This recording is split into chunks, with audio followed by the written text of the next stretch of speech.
I woke up to the sound of splintering wood. You know that sound when something heavy gets forced past its breaking point? Like a tree limb snapping in a storm? That, but way too close. It wasn't thunder. It was here. I jumped out of bed, didn't even grab shoes, just bolted downstairs. And when I rounded the corner of the house and looked toward the back, there they were. 3 guys in high-vis vests, one of them with a damn crowbar jammed between the frame and the hinges of my studio doors. And standing off to the side, arms folded like he was inspecting an art gallery, was Wallace Reese. "Oh good, you're up," he said, not even looking at me. "We've got a removal order. Unapproved exterior structures, non-conforming materials, yada yada." And then, with the ugliest metal squeal I've ever heard, the top hinge came loose. The door sagged. My door. One of the last things my hands built that I actually gave a shit about. I said, "Get off my property." Wallace didn't flinch. He just motioned toward the hinge guy like he was ordering lunch. Technically, that door shouldn't even exist. This is a single-family dwelling, not a broadcast facility. You can take it up at the next HOA meeting, August 15th, if you're still here. That part, if you're still here, it wasn't just a jab. It was a threat, and it wasn't the first, but it was the last straw. Let me back up. So about 2 years ago, I bought this old building out near the edge of Sand Lake Pines. It used to be a radio station, real 1950s bunker-style setup, all poured concrete in weird angles. The place looked like a Cold War bomb shelter had a baby with a gas station. Most people saw a teardown. I saw perfect acoustics. I'm a sound guy. Been messing with tape machines and mixing boards since I was 16. Never liked working in digital studios. Too sterile, too clean. I like the hiss, the hum, the living, breathing imperfections. When I found this place, it was like someone had built a temple to analog and just forgotten about it. It sat vacant for over a decade. No plumbing upgrades, no HVAC, no insulation. Just dust, birds, and bones of forgotten AM broadcasts. I bought it at auction, cash. The plan was simple: live upstairs, studio downstairs, peace and quiet always. At first it was heaven. I fixed the roof, redid the walls, sealed up the basement, brought in my gear. Installed handmade wooden doors to the studio entrance, thick as hell, layered with soundproofing, and they looked like they'd been carved by monks on deadline. They were a labor of love. Took me 6 weeks and 2 infected fingers to finish them. The HOA. Back then, they didn't say much. This place was technically inside their lines, but the property was zoned weird. Commercial crossover or something. They sent a welcome packet, I ignored it, life went on. But then Wallace Reese moved back into the neighborhood, and everything started to rot.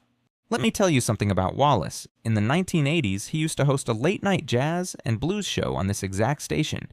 He called himself the Night Falcon, wore sunglasses indoors, talked like every syllable had a martini behind it. Then one night, live on air, he had a meltdown. Cussed out a sponsor, insulted the mayor's wife, then signed off by calling the whole town a backwater collection of furniture and regret. Naturally, they fired him. Career tanked. Station closed a few years later. Building sat empty. And I guess some part of him thought it'd always be his. So when he found out I bought it, oh man, he didn't say it outright, not at first, but you could see it in the way he looked at the walls, like I'd taken something from him, like I was just squatting in his ghost. At first it was passive-aggressive, letters about non-conforming window treatments, complaints about non-standard roof silhouettes. Then came the fines, the threats, the citations for imaginary violations. And every single one had his smug little signature at the bottom. But this morning, this was something else entirely. They didn't just fine me, they broke something. And in doing it, they gave me permission to finally hit back. Because now it wasn't about aesthetics. Now it was war. The first time Wallace took a swing at me, it looked harmless on paper. Almost laughable. It was about the antenna. See, when I bought the station, there was still this old chrome broadcast antenna mounted to the side of the roof. It didn't even work anymore, hadn't in decades, but it looked cool as hell. Vintage, like the ghost of some golden age still reaching for the airwaves. I loved that thing. It was one of the first things I cleaned when I moved in. Polished it up, hit the bolts with WD-40, tightened the mounts. I even thought about wiring it into a dummy circuit just so the red tip light would blink at night. Never got around to that part.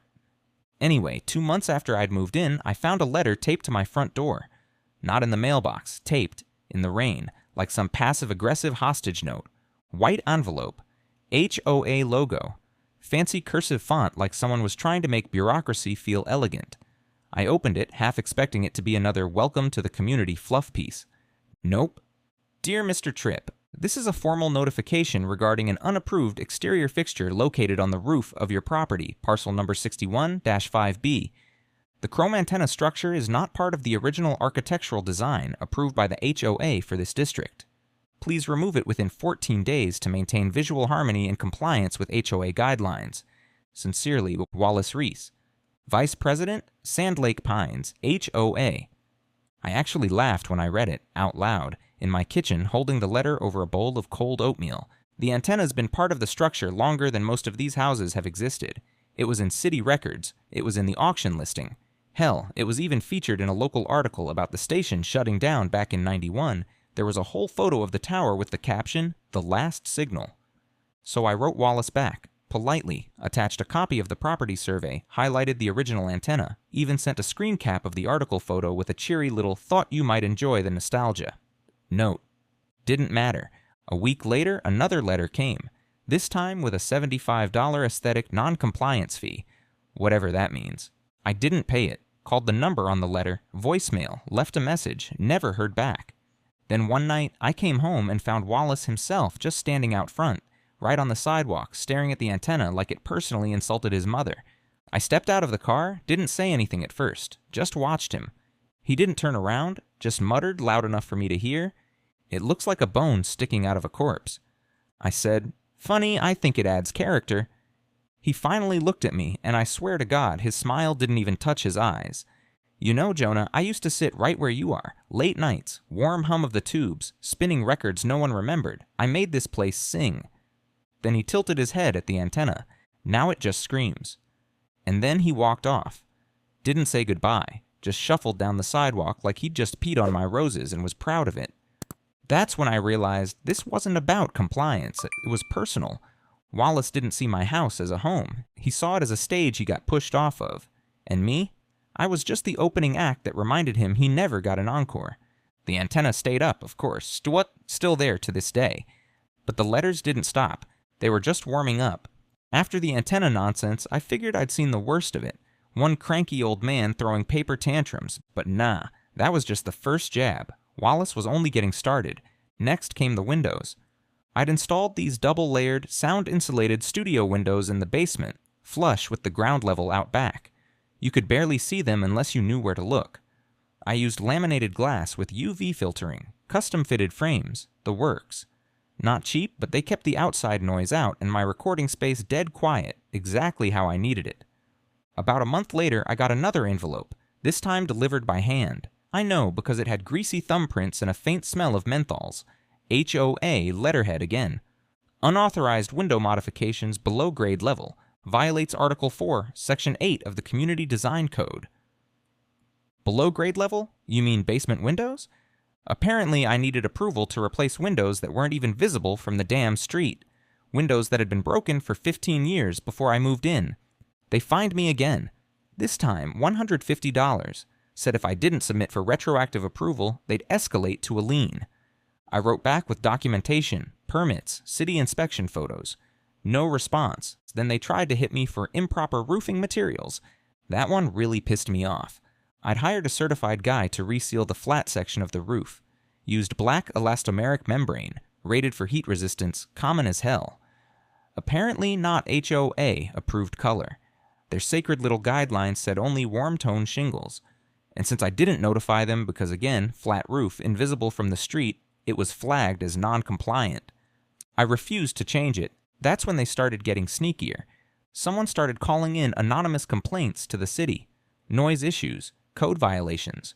One guy even came out and said someone had reported I was running a commercial operation without a license. I showed him my LLC paperwork, home business permit, everything legit. He shrugged and said, "Honestly, this looks like a harassment thing. I'll file clean, but maybe keep your head down?"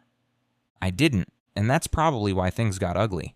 The night before the final straw, I was working late in the studio, mixing down a reel-to-reel transfer for a local jazz collector. The lights were low, tubes glowing, monitors humming warm and perfect. Then I heard something. Faint. Metal on concrete, a weird scraping. I paused the track and went still. There it was again, from outside, like someone dragging something heavy on gravel. I muted everything, went up the stairs, out through the back. Nobody. Just moonlight on the grass and a weird smell in the air, like fresh paint. Didn't sleep great after that. And in the morning, that's when I found the HOA's latest masterpiece. They'd spray painted a massive orange X on the back wall of my house, right over the basement studio door, and taped a laminated notice of removal to the handle. Said the door was non-standard, commercial in nature, and visually disruptive to community harmony. I remember standing there, holding that laminated sheet, hands shaking, not from fear, from fury. Because see, that door? That wasn't just a door. It was something I built with my own 2 hands. Mahogany frame, triple-layered pine core, brushed steel handles I salvaged from a radio station in Akron that went under. I spent 6 weeks crafting it, sanding it, sealing it, making sure it felt like something permanent. And now it had an X across it like I was a condemned building in a disaster movie. That day, I tried to call the HOA office. No answer. Left a voicemail. Got nothing. But I did get an email from Wallace. Short, 1 sentence. "You've had plenty of warnings, Jonah. Time to bring this place back in line." Back in line. Like it was a dog that needed obedience training. Like this studio, this house, this space I'd poured years and thousands into was some out-of-control mess that only he could fix. It wasn't about rules anymore. It was about control. About erasing what reminded Wallace of who he used to be and how far he'd fallen. And the worst part? He wasn't done yet. Because the next time he came for me, he didn't bring paint. He brought a crowbar. I didn't go nuclear right away. Believe it or not, I actually tried to play it straight. Tried to be reasonable, logical, thought maybe, just maybe, if I showed them I wasn't looking for a fight, they'd back off. Yeah, that went well. First, I went through all the proper channels. Gathered every letter they'd ever sent, every fine notice, every smugly worded reminder about community standards. I stapled them together like a tax audit, made a whole binder, even color-coded it. Then I filed an official appeal. There's a section on the HOA website where homeowners can request a hearing. The site looks like it was built in 2004 by someone's nephew in exchange for a pizza, but it still works. I submitted everything. Photos, permits, property documents. Hell, I even included before and after pictures of the studio doors just to show how much care I'd put into it. No response, for 3 weeks. Then I got a 1-line email. "Your request has been denied at this time due to failure to meet submission format requirements." Format requirements. I called the number listed. Voicemail. Left a message. Silence. So I printed the whole thing, hard copies, 68 pages, and brought it to the HOA office in person. It's inside this beige little building next to a golf cart repair shop, like bureaucracy's waiting room in hell. I walked in and handed it to the receptionist, a woman who looked like she hated everything that had ever had an opinion. She barely looked up. "You'll get a letter." I said, "When?" "Depends on when the board meets." I asked when that was. She blinked. "You'll get a letter." Spoiler alert, I didn't. A week later, I showed up to an open HOA meeting. They hold them every month in a rented rec hall behind the community pool, the kind of place that still smells like chlorine and powdered donuts. I sat in the back, listened patiently. They talked about fence heights and community garden thefts for 40 minutes. Then I raised my hand. Wallace was at the front table, of course, wearing his usual smug expression, like someone who thinks the HOA is just a small town he rules from a folding chair. I said, "I'd like to speak about the repeated property violations at Parcel 61-5B. He smiled, but only with his mouth. "Sorry, Mr. Tripp, this isn't a hearing. You're not on the agenda." I said, "I submitted an appeal.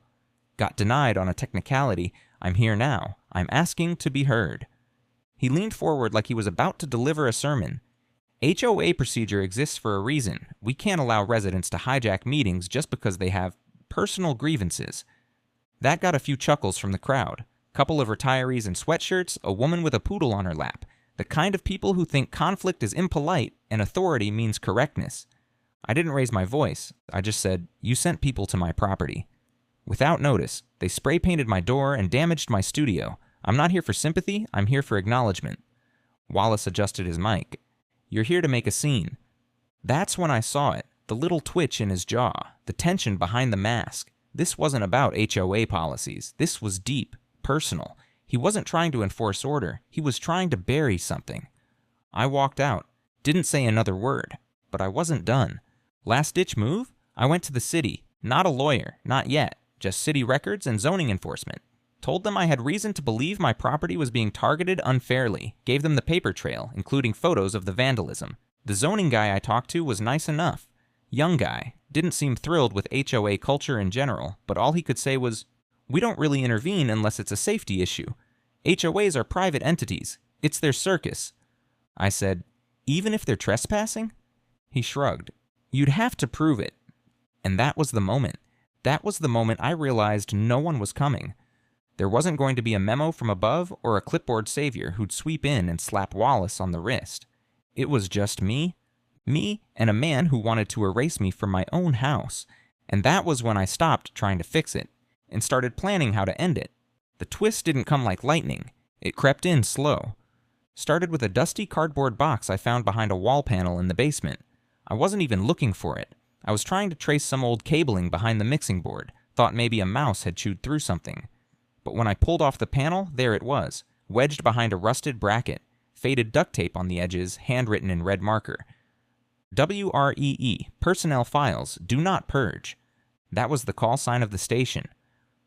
Local AM 1050, the ghost I'd been living inside for the past 2 years. I opened it on the floor right then and there, fingers dusty, legs numb from squatting. Inside, everything. Old memos, broadcast schedules, vinyl sleeve test prints, expense receipts from 1986. And then I saw his name, Wallace Reese, typed on a termination letter. No euphemisms. Just blunt language like someone had written it on a cigarette break. Effective immediately, Wallace Reese is terminated from WRE for cause, including repeated disregard for programming policy, insubordination, on-air misconduct, and violation of FCC decency standards. Attached to it, a typed-up complaint from a local business owner who pulled their sponsorship after Wallace went rogue one night and said on air that anyone eating at Martino's Diner should expect food and hepatitis to come on the same plate. Jesus, but that wasn't the twist. That was just backstory. The twist came a few pages later, in a letter dated 6 months after his firing, a memo from the original building owner to the city council. Parcel exemption. Request, HOA inclusion, opt out.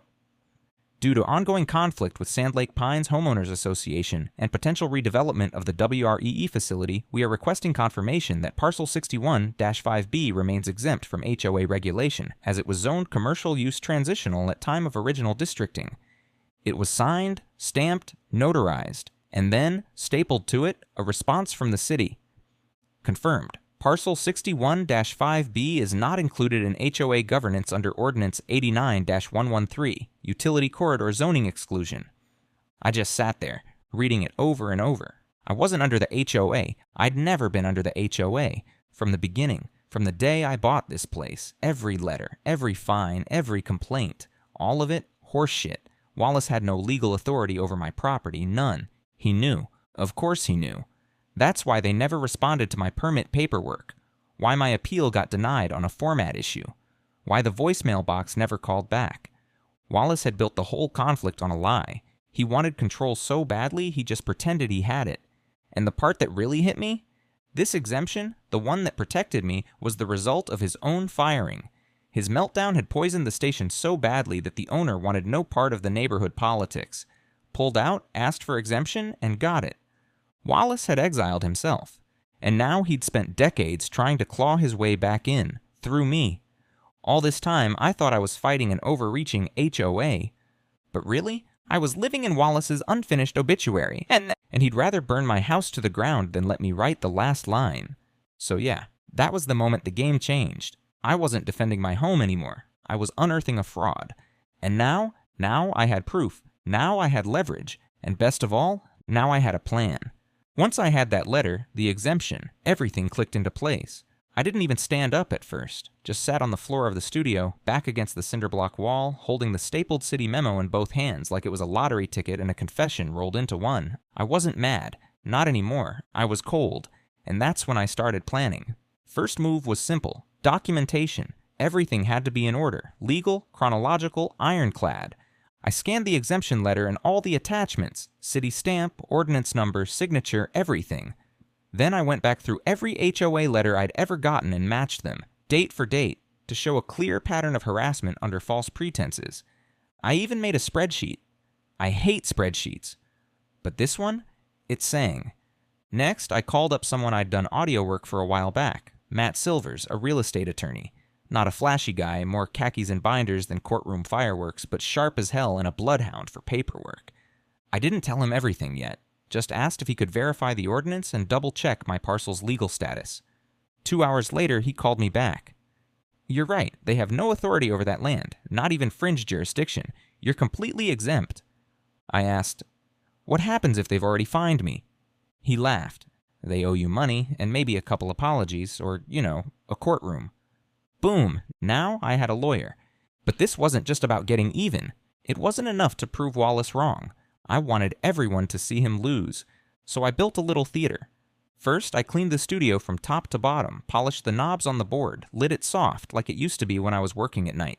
Then I rolled out a mic, hooked up the reel-to-reel, and recorded my own version of the Night Falcon, the late-night jazz show Wallace used to host before he self-destructed. Except this one was called Feedback. And it wasn't about jazz. It was about the truth. I laid it all out in the episode. The bogus citations, the non-standard door vandalism, the exemption Wallace ignored, the recordings I'd made of him sneering on my sidewalk, the audio of HOA workers breaking my door down, everything. I ended it with a quiet little line.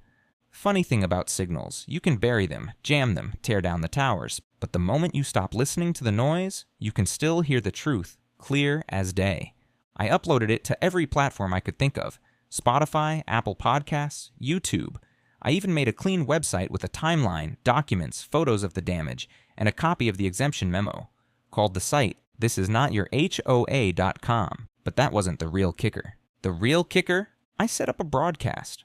Old school. Found a guy out in Pennsylvania who deals in vintage radio gear and got a short-range AM transmitter. Legal, low wattage, barely reaches past 5 blocks. I wired it into my board and fired it up on 1050 AM, the original WREE frequency. My house was a radio station again, and Wallace? He was going to hear every word of it. That was just Phase 1. Phase 2 was the nuke. Bring the neighbors in. I printed up flyers, not junky ones, nice matte cardstock, no ranting, just, ever felt bullied by the HOA? Come hear my story, Saturday, 7 p.m., Sand Lake Recreation Hall. Refreshments, truth, no board members allowed. No threats, no conspiracy crap, just facts, tone perfect. I slid one into every mailbox on the block, every door, even a few in the neighboring community where I knew Wallace used to live before he came home. Then I booked the rec hall under my LLC's name. They didn't even blink. The room where Wallace had shut me down last time, now it was mine, and I was bringing receipts. Because sometimes revenge isn't smashing windows or raising hell. Sometimes it's a clean microphone, a calm voice, and a room full of people who finally realize the Emperor's not wearing a goddamn thing. Saturday came faster than I expected. By 6:30, the rec hall parking lot was already filling up. Retirees and windbreakers, tired-looking dads in cargo shorts, a couple of teens holding iced coffees and looking vaguely disappointed this wasn't about free weed. Even old Mrs. Delgado showed up, dragging her oxygen tank behind her like a medieval weapon. I stayed out of sight, let 'em settle. Inside, I'd set up a little stage. Folding table, laptop, small projector, nothing fancy. I wasn't trying to give a TED Talk, I just wanted to show them what Wallace never let them see. At 7:03, I stepped out. About 30 people in the room, some familiar faces, some from streets over I'd never met. They looked curious. Not angry yet, just curious. Perfect. I started calm.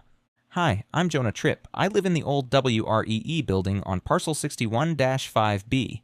If you've heard things about me, cool. I've heard things about me too. Tonight, I just want to show you some facts. Then you can make up your own mind." I clicked the laptop. First slide, a photo of my studio door. Clean, warm wood, handcrafted. Next slide, the same door. Broken, hinges bent, spray paint across it like a condemned property in a horror movie. A few gasps.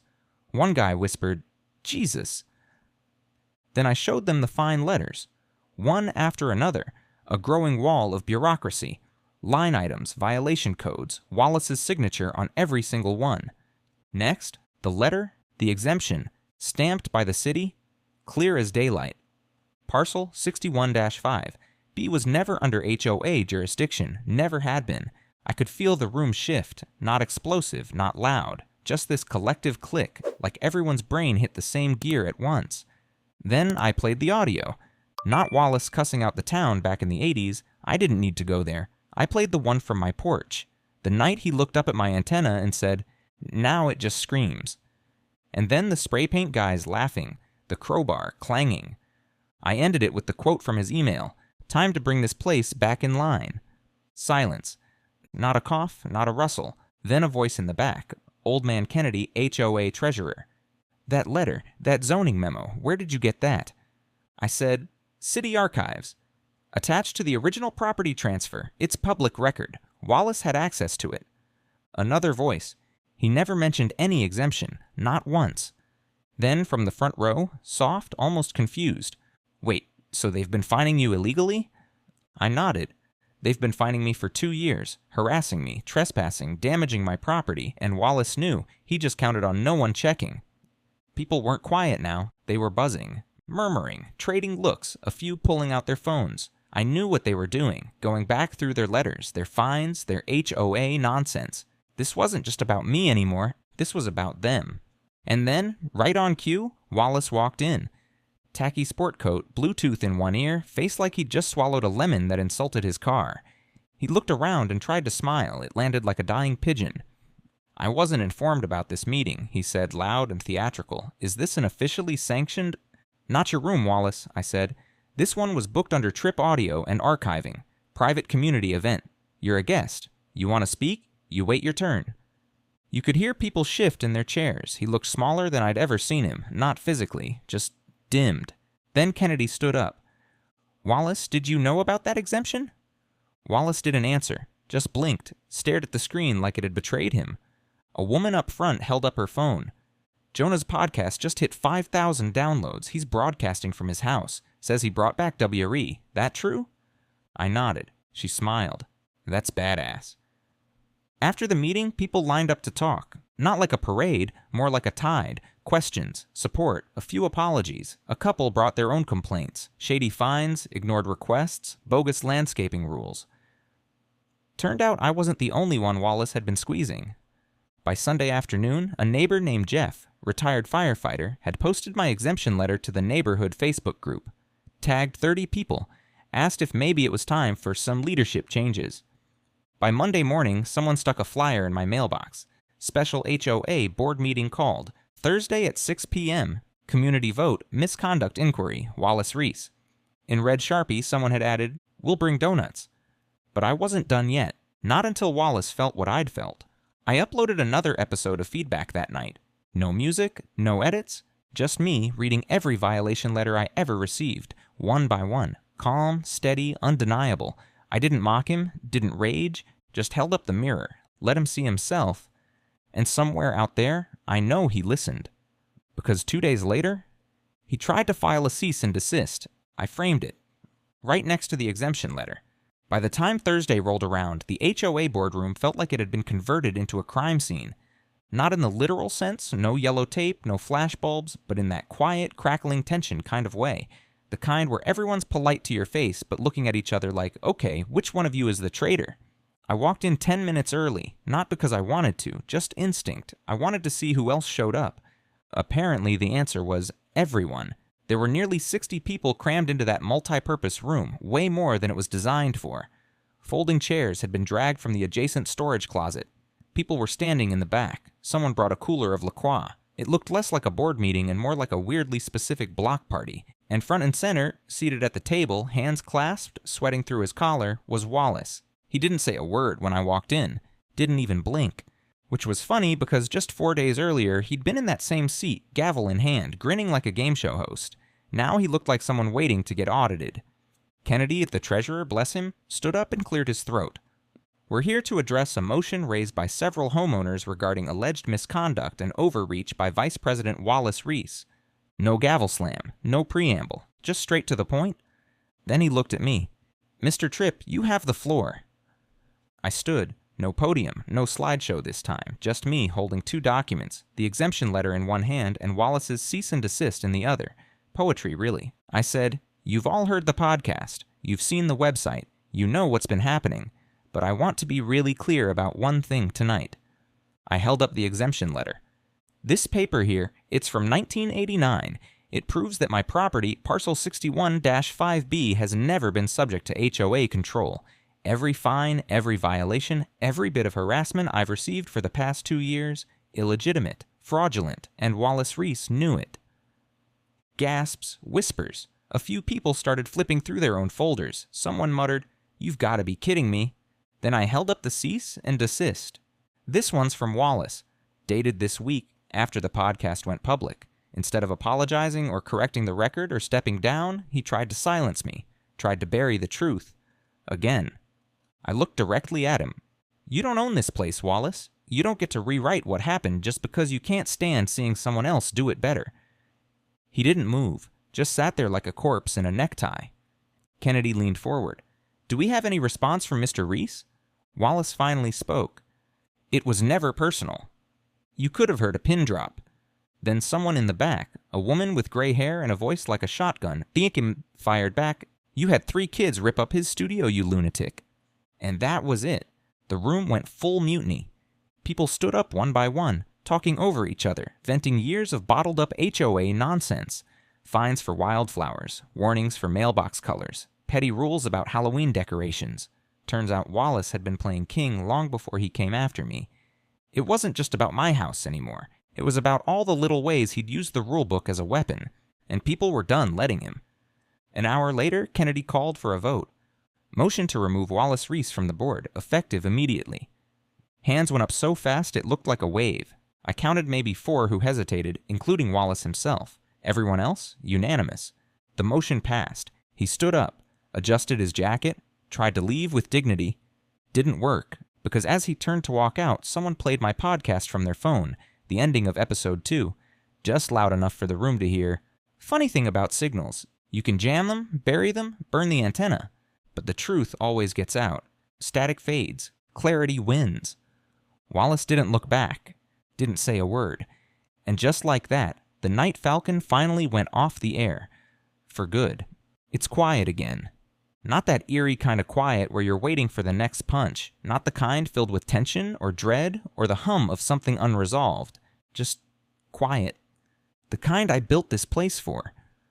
A week after the vote, I got a handwritten note in my mailbox. No HOA letterhead, just a plain envelope. Inside was a check refunding every fine I'd ever paid, plus interest, and a typed apology from the new interim board. Kennedy signed it himself. I didn't cash the check. Framed it instead. Right next to Wallace's cease and desist. Call it a gallery of failed attempts. The studio's back to normal now. Took a few weekends to repair the damage, replace the broken frame on the mahogany doors, refinish the scratches, realigned the hinges. The orange spray paint took 3 coats to bury, but I kept a photo of it just to remind myself how far it all went. Funny thing is, people started stopping by. Not just neighbors dropping off thank you cookies or weirdly specific herbal teas, but strangers. Podcast listeners. One guy drove up from 2 towns over just to see the door, said it felt like he was looking at the Berlin Wall of HOA oppression. I told him he was being dramatic. He brought muffins, so I let it slide. And the antenna? Still there. Still upright. Still beautiful. I added a little red light to the tip, not because it does anything, just because I always meant to. Every now and then, around midnight, I'll flip the transmitter back on and run a low-volume jazz set. Nothing fancy, just vinyl rips and old analog transfers, sometimes with the crackles left in on purpose. It doesn't reach far, maybe a few blocks, but I like to think that somewhere out there someone's tuning in by accident, late at night, half asleep, windows down, and they catch a piano drifting in from the static, no commercials, no talking, just signal, just sound, and they think, damn, where is that coming from? And that's enough for me, because I didn't rebuild this place for anyone else. I built it for the silence between the notes. And now, that silence is finally mine again.